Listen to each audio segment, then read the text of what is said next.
Going on, Jerome. So we are mercifully less than a month away from the 2024 version of the NFL Draft, and the Vikings, Kwesi Adofo-Mensah, having a great offseason so far. But the crown jewel is finding that quarterback of the future. Now, we're channeling Jaden Daniels.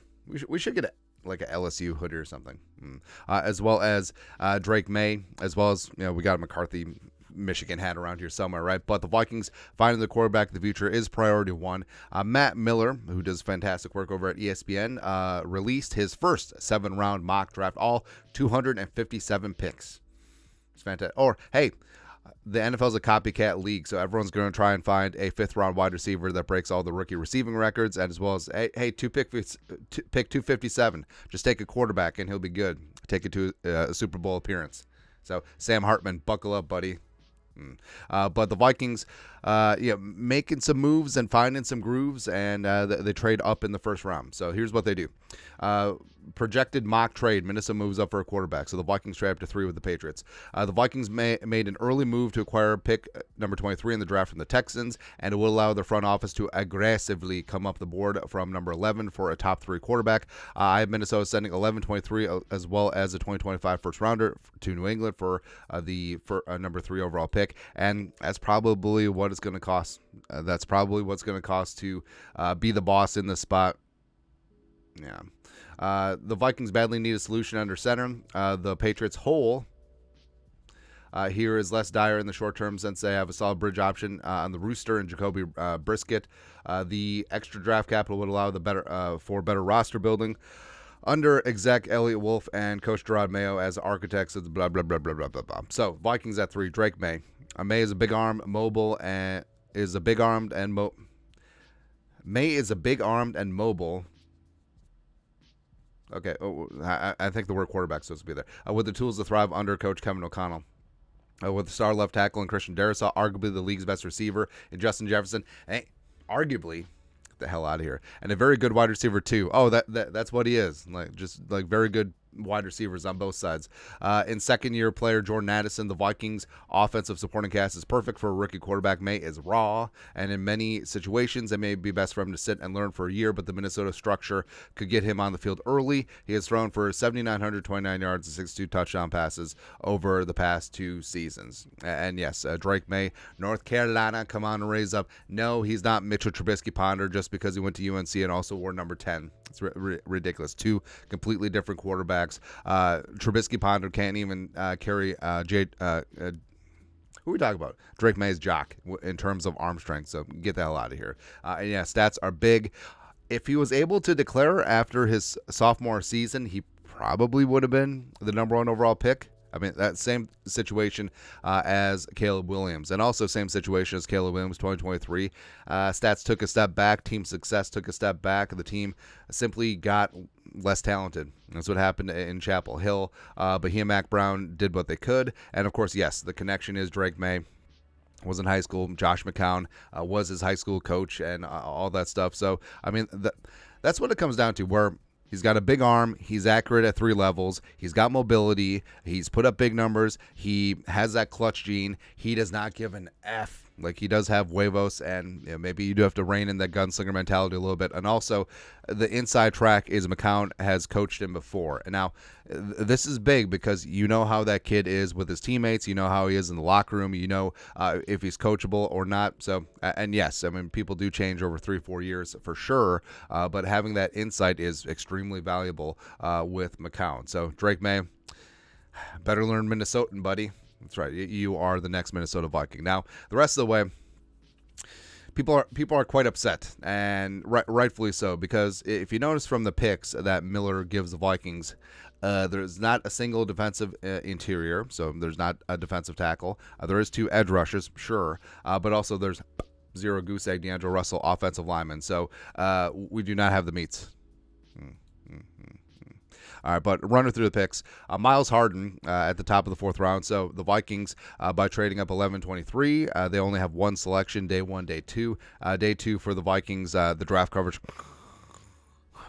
In the 4th round, Miles Harden from South Dakota, not South Dakota State, South Dakota. Go Coyotes, 5'11", $195. Now, Miles Harden is tough. He is scrappy. He is, an undersized but uber aggressive, great run support, great open field tackling cornerback, and it does give you shades of Winfield Sr., right? And he gets after things, 46 tackles, 1 interception, 2 passes broken up as a senior. And now he may not have the length to be a true blue outside corner every down, but a guy that can move around, kick inside, play some safety. That versatility is huge for Brian Flores.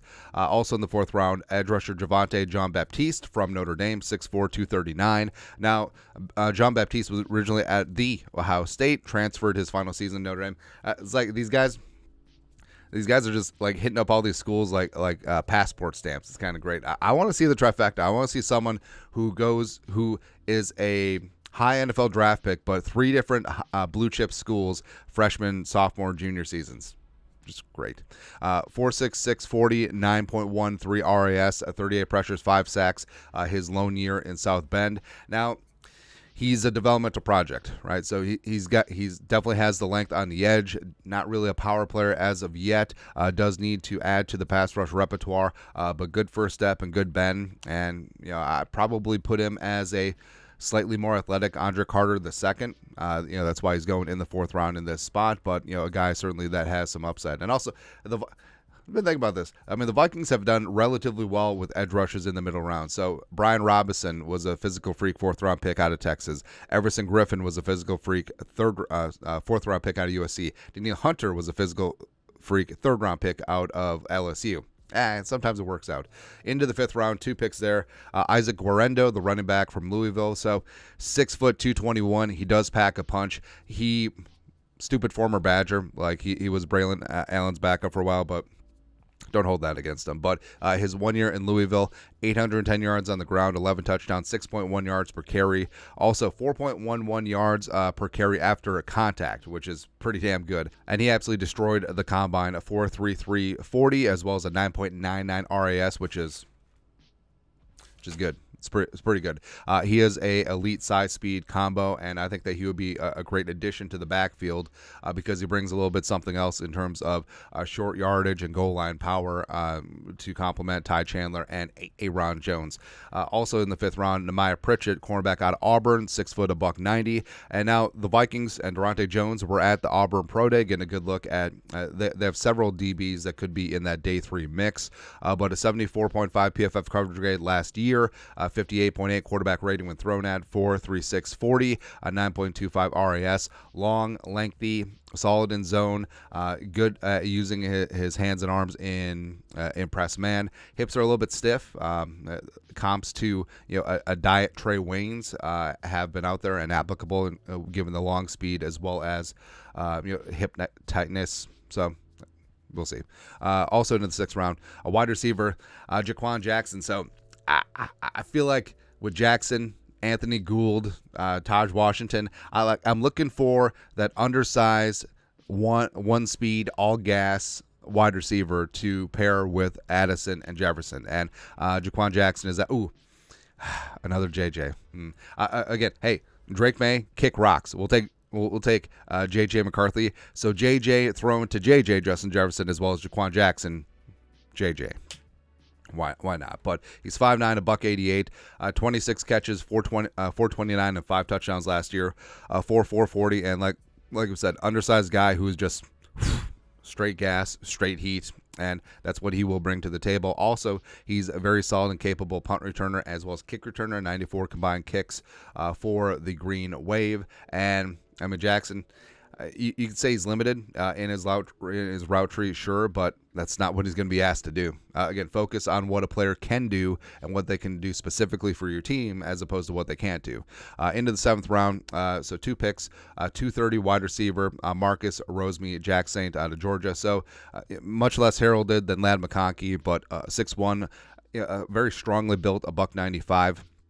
34 catches, 535 and 4 his senior season, working with Carson Beck and company. And Jack Saint, probably not a guy who's going to scale up and be a starter, but can be a solid possession receiver, sort of BC Johnson, a Jason type receiver. And I mean, it's the 7th round. That's sort of what you're getting, and that's sort of what you're looking for at this stage of the game. And lastly, Cedric Johnson out of Ole Miss, 6'3", 260. Now, Cedric, I mean, he just looks apart. He just looks like a very solid edge rusher. 9.63 RAS, 19 sacks over 4 seasons at Ole Miss. Does have some versatility both sides, a stand-up hand in the dirt, and he is thickly built. He has good bend, good leverage, has a good punch as well, but does need to add to that suite of pass rushing moves. So overall, like Cedric Johnson, Javonte Jean-Baptiste, I do like them as edge projects, and Guarendo be great in the running back room. Miles Harden, Pritchett, great additions to the DB room. Jaquan Jackson and Rosemary Jackson, sure. But again, the complete lack of a true defensive tackle, and the fact that you're not even drafting anyone over 300 pounds. Come on, man. I also, zero goose egg, D'Angelo Russell, offensive lineman.